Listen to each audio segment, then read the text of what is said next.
যে বিস্তারী জীবন। মানে বিস্তারী জীবন, আমি সেই প্রসঙ্গে বলব, ঠাকুরও বলছেন সত্যানুসরণে যে সংকোচেই দুঃখ আর প্রসারণেই সুখ। তিনি আরো বলেন কি বিস্তারী জীবন, বিস্তারী প্রেম। এখন ভগবান শ্রীকৃষ্ণ, রামচন্দ্র, প্রভু যীশু, শ্রী চৈতন্য, শ্রী শ্রী ঠাকুর অনুকূলচন্দ্র আদি মহামানবদের জীবন পর্যালোচনা করে আমরা দেখি যে তাদের প্রত্যেকের জীবনে কিন্তু এক বিশাল বিশাল সমস্যা ছিল। যারা হাজার ভাগের এক ভাগও সমস্যা যদি আমাদের বা আপনাদের বা আমার জীবনে যদি থাকতো, তাহলে আমরা দিশেহারা হয়ে জীবন সম্পর্কে বীতশ্রদ্ধ হয়ে পড়তাম। নেগেটিভ চিন্তায় আমরা ঠাকুরকে যারা ধরেছি একটু, আর ঠাকুর তো বলছেন যে একটা চাইতে গিয়ে ১০টা চেয়ে বসো না। একে যাতে হয় চরম করো। আবার বলছেন না যে সর্বপ্রথম আমাদের দুর্বলতার বিরুদ্ধে যুদ্ধ করবে। সেখানে বলছিল যে কোন কিছু মানে ভগবানকে আমরা চাবো কিন্তু কোন কিছু প্রত্যাশা না রেখে। কিন্তু সেখানেও আমরা দীক্ষা নিই, স্বস্তি নিই, ব্রত নিই। কিন্তু আমাদের চাওয়াটা যখন পূর্ণ না হয়, তখনই আমরা স্বস্তিনীটা ভেঙে ফেলি। ইষ্টভৃতিটা করা বাদ দেই। এরকম ডিপ ওয়ার্ক করতে গিয়ে অহরহ প্রমাণ কিন্তু আমরা পেয়েছি। তাই ঠাকুর বলছেন যে অর্থ, মান, যশ, প্রতিপত্তি পাওয়ার আশায় আমাকে ঠাকুর সাজিয়ে ভক্ত হয়ো না। এই বাণীটা আমরা প্রতিনিয়ত পড়ছি, কিন্তু তারপর আমরা করি। ওই যে আমরা তো মানুষ। তাই ভগবান শ্রীকৃষ্ণ, রামচন্দ্র প্রভু, চৈতন্য, ঠাকুর অনুকূলচন্দ্র, যীশু খ্রিস্ট এদের জীবনে কিন্তু অনেক অনেক বিশাল বিশাল সমস্যা ছিল। হাজার ভাগও কিন্তু আমাদের জীবনে নাই। তাই পুরুষোত্তম শ্রী রামচন্দ্র আমরা দেখি যে বিনা দোষে কিন্তু রাজমহলের সুখ ছেড়ে বনবাসে যেতে হলো তাকে, এবং সেখানে গিয়েও কিন্তু তিনি শান্তিতে ছিলেন না। প্রবল পরাক্রমী রাবণ এসে রামের স্ত্রী সীতাকে কিডন্যাপ করে নিয়ে গেল। একজন পুরুষের জীবন এর চেয়ে আর বড় সমস্যা কি হতে পারে আমরা সবাই বুঝি। অথচ সেখানে রামের কোনো দোষ ছিল না। এত কষ্ট, প্রবল যুদ্ধ, জয়ী হয়ে সীতাকে উদ্ধার করলেন। তারপর ওনার পতি প্রেম নিয়ে মানুষ অপবাদ দিয়েছিল। আর এত বিশাল বিশাল সমস্যার পরেও প্রভু রামচন্দ্র কিন্তু হতাশ হননি। ঈশ্বরকে দোষ দিয়ে কপাল চাপড়াননি। মুখের দিব্য হাসি ম্লান হয়নি। শান্ত, সৌম্য, প্রেমময় রূপ নষ্ট হয়নি কখনো তার। কারো সাথে মাথা গরম করে কিন্তু ঝগড়াঝাটি করেননি। এত সমস্যা ছিল, কোনো অলৌকিক ক্ষমতা বলে সুমন্তর করে তা কিন্তু সমাধান করা হয়নি। যা যা বাস্তবভাবে করলে হয় সমাধান, আর সেইভাবে করেছেন। অথচ আমরা সমস্যা পড়লে ঈশ্বরকে দোষারোপ করি। যে কথাটা আমি আগে বলছি, আমরা স্বস্তি নিয়ে ভেঙে ফেলি, ইষ্টভৃতিটা করি না, ঠাকুর পড়তে অনেক অভিমান হয়।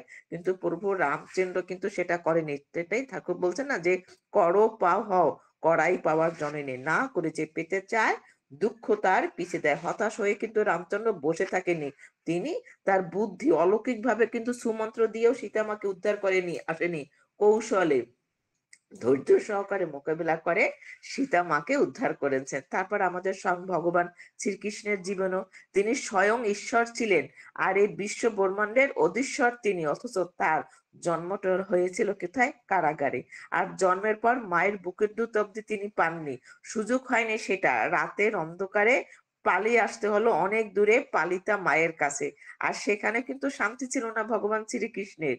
কিছুদিন পর পর কংস তাকে হত্যা করার জন্য চেষ্টা করতে থাকলেন। সেটা কাহিনীটা আমরা অনেকে জানি, কিন্তু কংস সফল হননি। অথচ যুদ্ধ শেষে গান্ধারীর সমস্ত দোষ শ্রীকৃষ্ণের উপরে কিন্তু চাপিয়ে দিলেন। আবার যীশু খ্রিস্টের জীবনের কাহিনী আমরা জানি।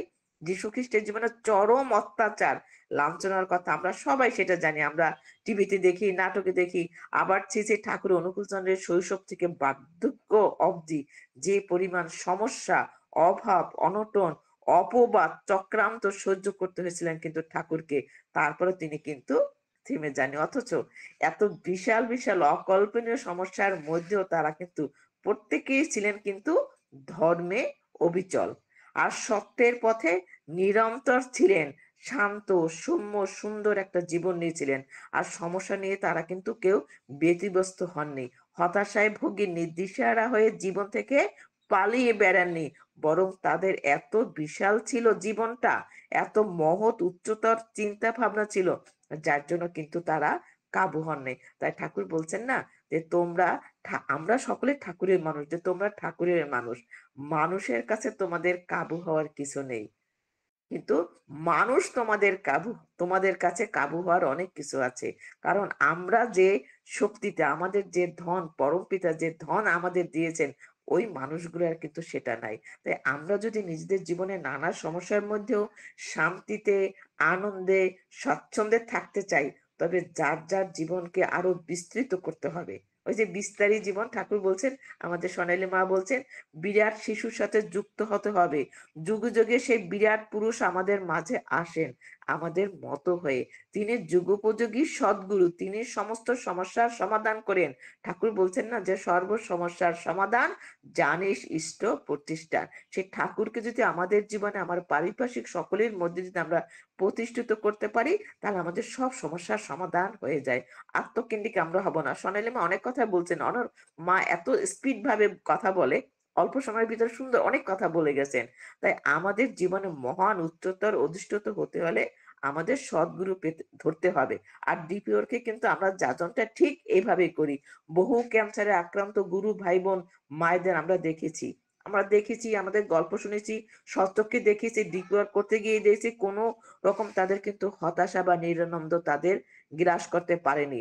স্বাভাবিক হাসি খুশি ভাবে কিন্তু তারা ক্যান্সারের চিকিৎসার সঙ্গে তারা যুদ্ধ করে চলছেন। ভয়ঙ্কর দুর্ঘটনার পরেও অনেকের কিন্তু পা কেটে ফেলা হয়, তারপরও তারা মনোবলের মধ্যে কিন্তু বেঁচে আছে। কিন্তু কিছু কিছু মানুষ অল্প কিছু হলেই তারা কিন্তু ভেঙে পড়ে। তাই সংসার জীবনে নানা সমস্যায় কিন্তু আমরা জর্জরিত হব। অনেক চেষ্টা করে সেই সমস্যা দূর করতে আমরা পারবো না। কিন্তু ওই যে ঠাকুর বলছেন যে ভাবছো বসে চলবে কিসে, ভাববার তুমি কে, তোমার ভাবনা ভাবছেন তিনি, তুমি ভাবো তাকে। আমরা যদি ঠাকুরের পর সমস্ত সমর্পণ করে তার নীতি, তার বিধি, তিনি কিভাবে আমাদের চলতে বলছে সেইভাবে যদি আমরা চলি, তাহলে কিন্তু আমরা সমস্যার সমাধান থেকে আমরা উদ্ধার করতে পারবো। কিন্তু এই যে লিঙ্কটা আমাদের সুখের সাহা দাদা, সোনালী বিশ্বাস মা সে করোনা কালীন থেকে যে চালিয়ে যাচ্ছে, এটা কিন্তু একটা নেশা। আমাদের কিন্তু নেশা শব্দটা শুনলে কিন্তু আমাদের মনে কিন্তু একটা নেতিবাচক ভাব চলে আসে। যে মনে হয় যে নেশা মানে কি, মদ খায়, গাঁজা খায়, ড্রাগ নেয়, হিরোইন নেয়, এটা একটা নেশা। কিন্তু এই যে সৎসঙ্গে এই যে লিঙ্কে ইন করা, লিঙ্কে প্রতিদিনের যুক্ত থাকা, এটাও কিন্তু একটা নেশা। আর এই নেশাটা কিন্তু বিভিন্ন ধরনের হতে পারে। যেমন নেশা মানে শুধু মাদক নয়।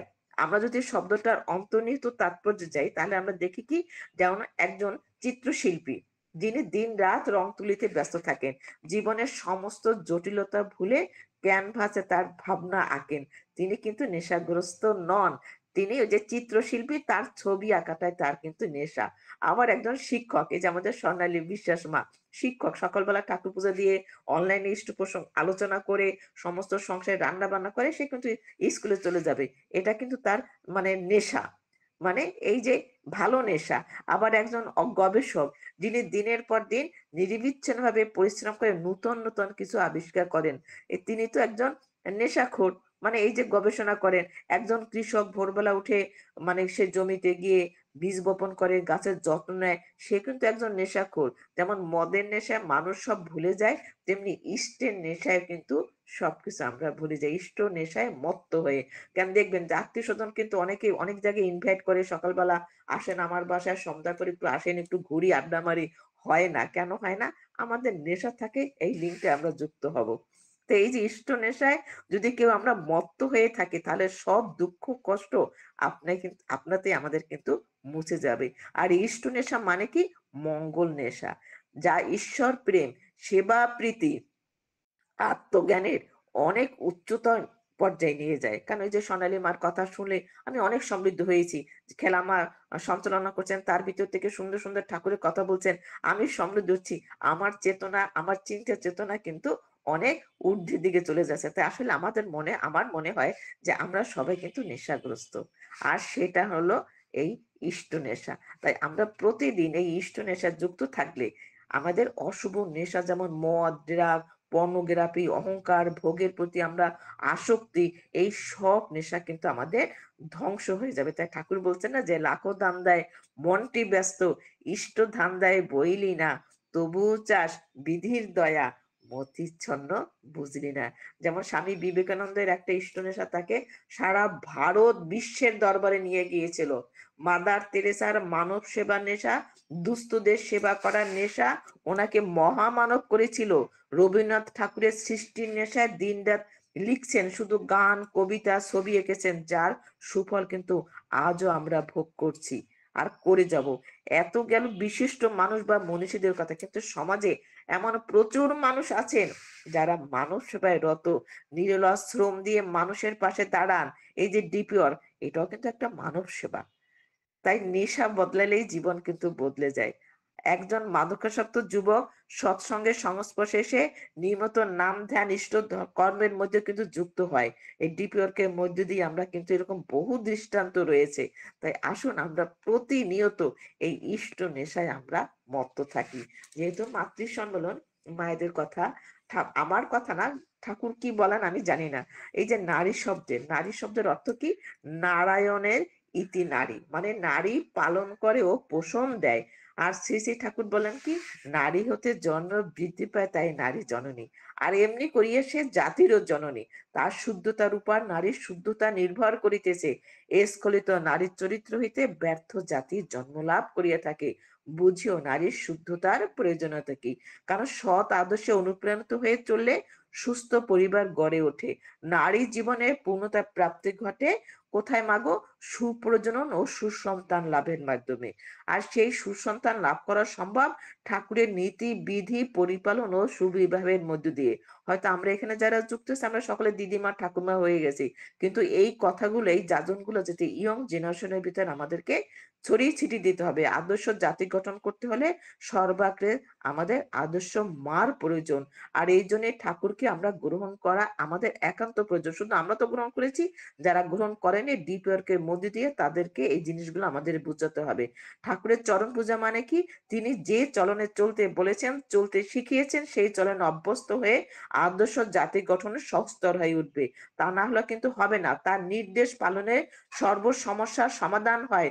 মাতৃপূজার এক নজিরবিহীন দৃষ্টান্ত হলেন আমাদের শ্রী শ্রী ঠাকুর, যিনি সারা জীবন মা মা মা করেছেন। আর মায়েরা ইষ্টনুক পথে নিজেদের গড়ে তুললে কিন্তু আদর্শ নারী হিসেবে আমরা আমরা এই কবে সমাজে প্রতিষ্ঠিত হব। এই যে সৎসঙ্গে যখন ঢুকি, দাদারা কি সুন্দর, রিনা মা, স্বর্ণালী মা, খেলা মা, এই যে এত সুন্দর, এটা কিন্তু আমরা ঠাকুরকে ধরে আমরা শিখেছি। আর ঠাকুর নারীদের উদ্দেশ্যে বলেছেন কি, মেয়ে আমার, তোমার সেবা, তোমার চলা, তোমার চিন্তা, তোমার বলা পুরুষ জনসাধারণের ভিতরে যেন এমন একটা ভাবে সৃষ্টি করে যাতে তারা অবনত মস্তকে নত জানু হয়ে সস্ত্র ভ্রমে ভক্তি গদ গদ কণ্ঠে মা আমার জননী বলে আমার মুগ্ধ হয়, বুদ্ধ হয়, তৃপ্ত হয়, কৃতার্থ হয়। তবেই তুমি মেয়ে, তবেই তুমি সতী। ঠাকুরের বাণীটা এই যে ঋত্বিক দাদারা আমাদের কত সুন্দর করে মা করে সম্বোধন করে। তাই নারী হতে জন্ম, জাতি থাকলে জাতক, তবেই জাতি। আর নারীদের যে আটটা বৈশিষ্ট্য কথা ঠাকুর বলেছেন, আমরা সবাই সে বৈশিষ্ট্য, আমরা সমৃদ্ধশালী। আর সমৃদ্ধশালী হয়েছি বলে কিন্তু এই যে মায়েরা উপস্থাপনা করছে, মায়েরা ইষ্ট প্রসঙ্গ করছে, মায়েরা সঙ্গীত করছে। তাই আসলে নারীরা পারে না এমন কিছু নেই। তাই এই যে মাতৃ সম্মানের মধ্যে দিয়ে আমরা আরো থেকে আরো তর হয়ে উঠছি। তাই আমাদের আদর্শ হচ্ছেন কি, আমাদের শ্রী শ্রী ঠাকুর। আর আদর্শ হচ্ছেন কি, আমাদের জগৎজননী বড় মা, বড়দা, আচার্যদেব। এরাই হচ্ছে আমাদের জীবনের আদর্শ। আর আমাদের আদর্শ হলেন বড় মা। এই যে আমাদের সর্বাগ্রে জীবন্ত আদর্শ আমরা কিন্তু গ্রহণ করেছি। আর আদর্শের দীক্ষা গ্রহণ, আদর্শের নিষ্ঠা চলার মধ্যে দিয়ে ব্যক্তি জীবনও কিন্তু আমাদের সকলের কিন্তু সুন্দর থেকে সুন্দর হয়েছে। আমরা সত্যি সত্যি দিন দিন আরো সুন্দর হচ্ছে আমাদের জীবন চলাটা। যেখানে একটু ভুল ত্রুটি ছিল, সেটা আমরা নিখুঁত ভাবে আমরা তৈরি করতে পারছি এই লিঙ্কের মধ্যে দিয়ে। তাই আদর্শে অনুপ্রাণিত আমরা হয়ে আছি। আমাদের স্বামী, সন্তান সবাইকে কিন্তু আমরা আদর্শে অনুপ্রাণিত করে রেখেছি। তাই ঠাকুর বলছে না যে নারী হওয়া, আমরা আমরা অনেকে প্রশ্ন করি, আমরা তো নারী হয়ে জন্মগ্রহণ করেছি, তাহলে আমাদের আবার নতুন করে আমাদের নারী হয়ে জন্মগ্রহণ করতে হবে কেন? মানে আমি তো নারী, আবার নতুন করে আমাদের নারী হতে হবে কেন? তা আমি মেয়ে হয়ে তো নারী হয়ে জন্মেছি একবার। তাহলে আবার এই ধরনের অনেক প্রশ্ন মানুষ করে যে ঠাকুর নারী নীতি লিখেছেন, শুধু পুরুষের কোনো নীতি নেই? তো এরকম ভাবে আমাদের নারী হয়ে আমাদের নারী হয়ে আমরা জন্মগ্রহণ করেছি, কিন্তু নারীর মধ্যে দিয়ে যে বৈশিষ্ট্যগুলা আছে সেই বৈশিষ্ট্যগুলা কিন্তু আমরা ধারণ করি নাই, লালন করি নাই, পালন করি নাই। যখনই তখনই করেছি যখন আমরা ঠাকুরকে ধরেছি। বড় মার মানে আদর্শে আমরা যখন অনুপ্রাণিত হয়েছি তখন কিন্তু আমরা এটা যাতে প্রত্যেকটা ক্যারেক্টার কিন্তু আমাদের নারী।